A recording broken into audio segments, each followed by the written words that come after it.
How to see a library tab on YouTube. Now, if you pull up your or access your YouTube app, the options or the only options that you will be able to see is home, shorts, the plus icon, the subscriptions, and then the U, which is your channel or your YouTube profile.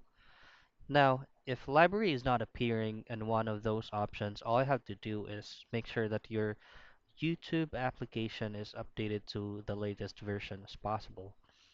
To do so, just go to your Play Store and type in YouTube, go to the second result.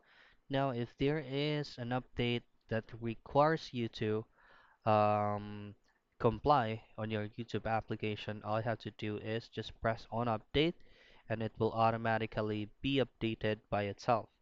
Now, if it's not gonna fix the issue, all you have to do is press and hold your YouTube icon or your YouTube app.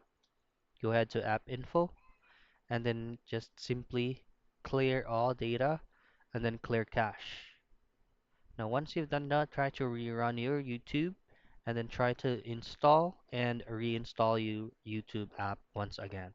So those are the troubleshooting steps and how you can see the library portion of YouTube.